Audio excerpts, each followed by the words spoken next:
नमस्कार दोस्तों, मेरा नाम रहमत बीबी है। आज हम मनोविज्ञान के बहुत महत्वपूर्ण चैप्टर जीन पियाजे के संज्ञानात्मक सिद्धांत के बारे में चर्चा करेंगे। सी टेट और टेट में इसमें से कंपलसरी क्वेश्चन आते हैं। इसके बिना, ये चैप्टर में से क्वेश्चंस के बिना पेपर तो बिल्कुल भी नहीं रहेगा। इसलिए हम आज जीन पियाजे के संज्ञानात्मक सिद्धांत के बारे में पढ़ेंगे। इसको अंग्रेजी में जीन पियाजेट्स कॉग्निटिव थ्योरी कहते हैं। हमें मनोविज्ञान में हिंदी शब्दों के साथ साथ अंग्रेजी शब्दों का भी ध्यान रखना बहुत जरूरी है। देखेंगे, आइए। तो आज हम जीन पियाजे का संज्ञानात्मक सिद्धांत के बारे में जानकारी हासिल करेंगे। जीन पियाजे का जन्म 1896 में हुआ था। ये स्विट्जरलैंड के वैज्ञानिक थे। इनकी प्रारंभिक शिक्षा जीव विज्ञान के विषय में हुई तथा इसी विषय में इन्होंने डॉक्टरेट की उपाधि भी प्राप्त की। इन्होंने बच्चों की बुद्धि के मापन तथा गलत प्रत्युत्तर देने के कारणों को जानने में विशेष रुचि दिखाई। पियाजे ने जेनेवा में बच्चों के विकास के अध्ययन के लिए एक लेबोरेटरी स्कूल भी आरंभ किया। उनका कार्य मनोविज्ञान के क्षेत्र में अधिक होने के कारण वे एक मनोवैज्ञानिक के रूप में ही प्रसिद्ध हुए। उन्होंने अपना मनोवैज्ञानिक कार्य अपने तीनों बच्चों के निरीक्षण द्वारा ही आरंभ किया। इनके 2 बेटियां और 1 बेटा था। पियाजे ने अपने जीवन काल में शोध कार्य को निरंतर जारी रखा। संज्ञानात्मक विकास की अवस्थाएं जानने से पहले संज्ञानात्मक विकास के बारे में जानकारी हासिल करेंगे। इसे अंग्रेजी में कॉग्निटिव डेवलपमेंट कहते हैं। संज्ञानात्मक विकास के दूसरे नाम भी है। इसे बौद्धिक विकास कहते हैं, ज्ञानात्मक विकास कहते हैं। अंग्रेजी में cognitive psychology refers to the study of the mind and how we think. Learning is an example of cognition. तो हिंदी में संज्ञानात्मक विकास से अभिप्राय है बालक के बौद्धिक अथवा मानसिक पक्ष में परिवर्तन। तो संज्ञानात्मक पक्ष से तात्पर्य होता है कि प्रत्यक्षीकरण करना, अनुभूति करना, ध्यान केंद्रित करना, स्मरण करना, चिंतन करना, तर्क करना, समस्याओं का समाधान करना, निर्णय लेना, सूचना संक्रिय करना, संज्ञानात्मक पक्ष में आते हैं। तो मानव का बौद्धिक विकास उसके केंद्रीय स्नायु तंत्र यानी सेंट्रल नर्वस सिस्टम के विकास पर निर्भर करता है, जो प्रमुखतः आनुवंशिकता से प्राप्त होता है। ध्यान दीजिए, ये आनुवंशिकता से प्राप्त होता है और तथा उस पर बाहरी वातावरण का भी प्रभाव पड़ता है। बौद्धिक विकास की व्याख्या करने के लिए उपयोग किए गए शब्दों जैसे सात्मीकरण, व्यवस्थापन एवं संगठन आदि को चुनने में पियाजे का जैविक प्रभाव स्पष्ट दिखाई पड़ता है। पियाजे ने व्यक्ति को एक क्रियाशील जैविक जीव की तरह माना है, जो कि स्थिर रूप से वातावरण के साथ अंतःक्रिया करता है। तो यहाँ पर सात्मीकरण और व्यवस्थापन शब्दों के अर्थ के बारे में जानकारी हासिल करेंगे। आइए। सात्मीकरण, तो इसे अंग्रेजी में असिमिलेशन कहते हैं। सात्मीकरण का अर्थ है कि बालक में उपस्थित एक विचार या वस्तु में किसी नए विचार या वस्तु का समावेश हो जाना। तो दूसरा शब्द है व्यवस्थापन तथा संतुलन स्थापित करना। यहाँ पर इसे अंग्रेजी में इक्विलिब्रेशन कहते हैं। व्यवस्थापन का अर्थ नई वस्तु या विचार के साथ समायोजन करना है, यानी अपने विचारों एवं क्रियाओं को नए विचारों एवं वस्तुओं में विद्यमान करना है। एक तरह से कोऑर्डिनेट कहते हैं इसको अंग्रेजी में। पियाजे के संज्ञानात्मक विकास की अवस्थाएं मुख्य रूप से 4 है। इसमें पहली अवस्था है संवेदी गत्यात्मक अवस्था। इसे गतिवादी अवस्था भी कहते हैं। अंग्रेजी में इसे सेंसोरी मोटर पीरियड कहते हैं। दूसरी अवस्था है पूर्व संक्रियात्मक अवस्था। इसे अंग्रेजी में प्री ऑपरेशनल पीरियड कहते हैं। तीसरी अवस्था है मूर्त संक्रियात्मक अवस्था। इसे कॉन्क्रीट ऑपरेशनल स्टेज कहते हैं। और चौथी अवस्था है औपचारिक संक्रियात्मक अवस्था। इसे फॉर्मल ऑपरेशनल स्टेज कहते हैं। अभी मैं इन अवस्थाओं की विशेषताएं बताऊंगा। पहली अवस्था संवेदी गत्यात्मक अवस्था में बच्चा संवेगी अंगों से कार्य करता है। उसमें क्रिया प्रधानता दिखाई देती है, जैसे कि संवेगी अंग माने आंख, नाक, कान, त्वचा, मुंह से कार्य करता है। जैसे कि आप देखिए, कुछ भी अपने हाथों से कुछ चीजों को खींचना, वो सब करता है और एक ही बार करने की कोशिश करता है। वो उसके हाथ से जो भी खिलौना गिरा देता है, फिर हम माँ बाप उसको फिर से देते हैं हाथ में, तो वो फिर से गिरा देता है। हम फिर से देते हैं तो फिर से गिरा देता है। इसी तरह वो बार बार पुनरावृत्ति, एक ही कार्य को पुनरावृत्ति करने की कोशिश करता है। तो इस तरह और भी इसमें विशेषता है, हम आगे और देखेंगे एक एक विशेषता के, एक एक अवस्था के बारे में। और दूसरी पूर्व संक्रियात्मक, ज्यादा बच्चा आत्म केंद्रित रहता है, मतलब माँ बाप उसी पर ध्यान देना, ज्यादा समय उसी से बिताना, इस तरह की सोच रहता है उसमें। और अनुकरण करता है, मतलब हम घर में जो भी माँ बाप भाई बहन जो भी है वो कैसे करते हैं उनका अनुकरण करने की कोशिश करता है। तो और तीसरी अवस्था है मूर्त संक्रियात्मक अवस्था। तो इसमें बच्चा आत्म केंद्रित प्रवृत्ति से थोड़ा कम होता है, यहाँ पर मूर्त चिंतन करना शुरू कर देता है। और चौथी अवस्था है औपचारिक संक्रियात्मक अवस्था। इसमें बच्चा तर्क करना, अमूर्त चिंतन करना, ये सब शुरू करता है। यहाँ पर जटिल गणितीय क्रियाओं को भी समझना, ये सब यहाँ पर विशेषताएं हैं। और आगे हम एक एक विशेषताओं के बारे में और जानकारी हासिल करेंगे। पहली अवस्था है संवेदी गत्यात्मक अवस्था। इसे गतिवाही अवस्था भी कहते हैं, सेंसोरी मोटर पीरियड अंग्रेजी में कहते हैं।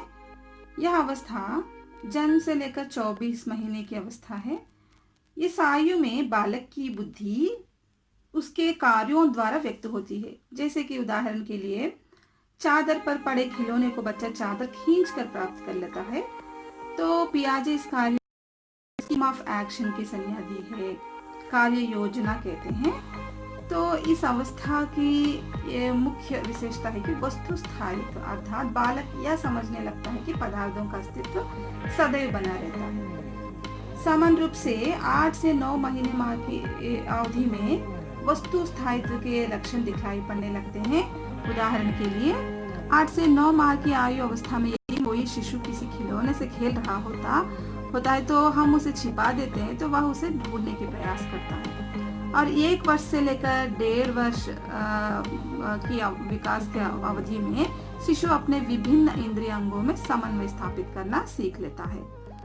और इसकी गतिवाही अवस्था यानी संवेदी गत्यात्मक अवस्था की विशेषताएं देखिए। जैसे कि इसमें क्या क्या देखे जा सकते हैं बालक में, तो उसमें विशेषताएं हैं संवेगी अंगों में क्रिया प्रधानता, पुनरावृत्ति, संवेदी अंगों में गतिविधियां, प्रयास एवं त्रुटिपूर्ण व्यवहार, लक्ष्य केंद्रित व्यवहार, वस्तु की प्रधानता, कल्पना लोक में रुचि, परियों की कहानियां, लोरियां आदि सुनना देखे जा सकते हैं। तो हमें परीक्षा में ऐसे पूछते हैं कि ऐसे पूछा जाता है कि संवेदी गत्यात्मक अवस्था की आयु व्यवधि क्या है। और जैसे कि परियों की कहानियां बच्चा कब सुनना पसंद करता है, किस अवस्था में सुनना पसंद करता है, या प्रयास एवं त्रुटिपूर्ण व्यवहार कब देखा जा सकता है बच्चे में। तो इस तरह पूछता है। तो इसलिए हमें विशेषताओं को ध्यान में रखना है और याद रखना बहुत जरूरी है। दूसरी अवस्था है पूर्व संक्रियात्मक अवस्था, प्री ऑपरेशनल पीरियड कहते हैं अंग्रेजी में। यह 2 से 7 वर्ष तक की अवस्था है। इस अवस्था में वह नई सूचनाओं एवं अनुभवों का संग्रह करता है और वह पहली अवस्था है की अपेक्षा अधिक समस्याओं का समाधान भी करने योग्य बन जाता है। तो इस अवस्था में बच्चे में आत्म केंद्रीकरण का उदय भी होता है और इस अवस्था में प्रमुख रूप से भाषा का विकास होता है, शब्द भंडार बढ़ने लगता है, स्थायी संप्रतियों का निर्माण होने लगता है, तर्क पर आधारित विश्वास भी इस अवस्था में प्रारंभ हो जाता है।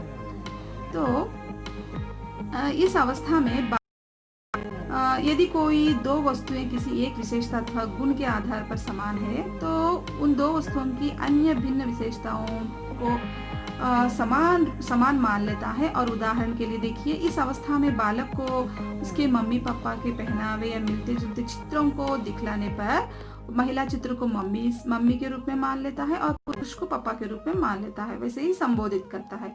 इस प्रकार की कई भ्रांतियां बालक को इस अवस्था में होती है, किंतु इन भ्रांतियों का निराकरण आगे की अवस्थाओं में हो जाता है, मतलब बच्चा सच्चाई जान लेता है। तो इस अवस्था में विशेषताएं देखिए। पूर्व संक्रियात्मक अवस्था में जो भी विशेषताएं हैं तो यहाँ पर देख सकते हैं आत्म केंद्रित, अनुकरण, प्रत्यक्षात्मक तर्क करना, काल्पनिक खेल रुचि, अकेले खेलना व बोलना, मूर्त प्रत्ययों का निर्माण, चित्रों के माध्यम से अभिव्यक्ति, पार निगमनात्मक तर्क, भाषा विकास, शब्द तथा अंक ज्ञान। तो ये सब विशेषताएं हम पूर्व संक्रियात्मक अवस्था में देख सकते हैं। तीसरी अवस्था है मूर्त संक्रियात्मक अवस्था, इसे कॉन्क्रीट ऑपरेशनल पीरियड कहते हैं।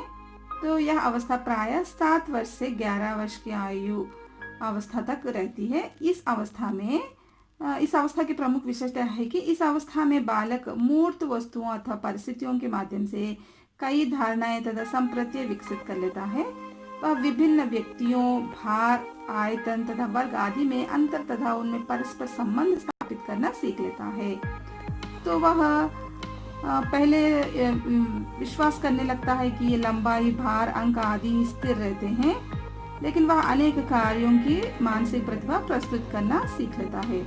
और यहाँ पर वह इस अवस्था में 11 वर्ष की आयु पूर्ण होने के निकट अवस्था में तराजू के माध्यम से संतुलन, जोड़ना, घटाना, गुणा करना और पहाड़े आंकना, भाग की क्रिया करना, समान प्रक्रिया, ये सब समझने लगता है। और लाभ तथा हानि से परिचित होता है। छोटे छोटे मूल्य के धन को लेन देन करने में सक्षम हो जाता है। तो संक्षेप में चारों ओर के पर्यावरण के साथ अनुकूलन करने के लिए अनेक नियमों को सीख लेता है। तो यहाँ पर कॉन्क्रीट ऑपरेशनल की विशेषताएं, इस पीरियड की विशेषताएं एक बार देखिए।